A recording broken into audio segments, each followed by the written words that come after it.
The Whitlam Institute was established in 2000 when Gough Whitlam, who of course was our greatest reforming Prime Minister, made an agreement with the university in the year 2000. And the agreement is rather unique for these types of institutions because Gough specified not only would he provide his personal papers, his personal library, and some of the ephemera, the items that he'd collected over the years to the university to establish the Whitlam Prime Ministerial Library and the Whitlam Prime Ministerial Collection. But he also specified that he didn't want it to be a mausoleum. He wanted the Whitlam Institute to basically pursue the causes that he championed himself throughout his public life and to look at the contemporary relevance of those public policy issues.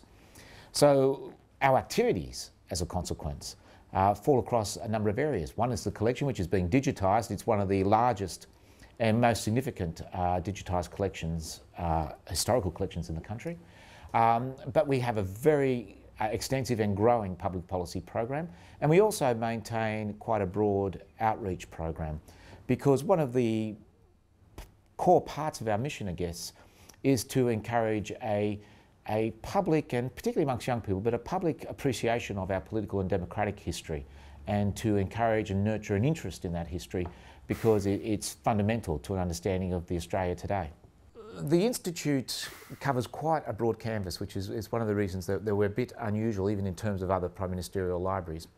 So the first thing, of course, is the Prime Ministerial Library and the Prime Ministerial Collection itself, which is under the custodianship of the University Librarian Liz Curak and her staff. So that collection is growing literally week by week, and there was a very early commitment to digitise it. So if viewers were interested, just go onto our website and they can actually search the original material, the original speeches, the hand-scripted notes in the columns, a whole wealth of information about Gough is available online to anyone who wants to access it. And for us, of course, public access is hugely important. My main job is to scan and create PDFs from all of Mr. Whitlam's documents, those that we don't have, or rescan those that we do, which we at the time didn't have a good quality copy. Once they're digitised, they're then placed up on the intranet, at which stage we then write a spiel about what they are, and Lorraine then expands on that, and it becomes visible for anybody and everybody to see on the internet. But of course the collection's a physical collection as well, in that we have hundreds of his books and from his personal library, and we have various items that people have donated. And this is a very serious responsibility. We have, for example, the original letter of dismissal, which is probably one of the most top 10 important documents in the country.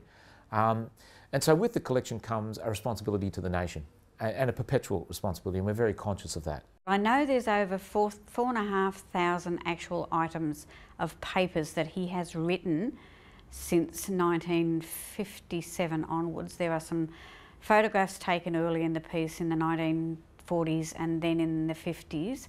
And then from about 1962 onwards it expands to being speeches he's written. When he became Leader of the Opposition, there are statements that he wrote for the press, speeches and press statements he made. And again, for the whole time that he was Prime Minister, there are statements, speeches. Even in the last few years, we have objects being sent to us by him on a regular basis. Whenever he attends a speech, or even if he doesn't attend, sometimes he'll write a speech or write something about it. He still writes lots of letters to the newspapers when he reads something that he doesn't like or wants to comment on it, and he then sends those articles through to us. We digitise them and put them up on the web as soon as we receive them. From the time the Institute was created in 2000, Gough and indeed the whole family, Gough and Margaret and their children, have remained very close to the Institute and extraordinarily supportive of the work. And Nick Whitlam sits on our board, for example. But Gough himself has been any number of times to events that we've run over the years, and I see him regularly, about every 5 or 6 weeks, to bring him up to date on what we're doing, and he takes a very, very active interest in what's happening at the Institute. He still goes into it, at 93, he still goes into his office several days a week and works from the office, and is still, I have to say, a source of great advice and wisdom and there's no lack of interest in his part on what's happening both to the country and more particularly with the Institute. It's really good, yeah. They're wonderful people. No matter how many times I read the things that he does, it's something new I learn every time, and I've read most of the papers that have been put up there, and it's still interesting even after all this time. There's so many things you read afterwards and think, oh, I didn't know that. So it reminds you of a lot of times that you've just forgotten about. I'm not sure I would know actually what it's an interesting question. I'll have to ask that one, what his favourite book would be. But what becomes immediately evident when you look at it, because a collection is like a window into someone's personality and soul, isn't it, eh? And when you look at his collection, you're blown away by how eclectic it is. You know, he's extraordinarily erudite, Gough, and his collection reflects that. It's heavily weighted towards the classics, Greece, Rome, history, and of course he and Margaret travelled extensively. Foreign policy issues, but of course also in his literary interests, they're very eclectic as well. He still maintains most of his reference books near at hand because he still uses them. So you've got the full range. You've got this library which is quite deep in its reach from the historical roots, I suppose, of modern thought through to the contemporary exposition, I guess, of modern life, both in fiction and non-fiction. One of the things I have to say that unnerved me a little bit the first time, I took this job about 3 years ago, and the first time I went in to look at the library as it's been, the collection of books that have been donated thus far, I found it a bit unnerving how many we had in common, some quite obscure books, I have to say.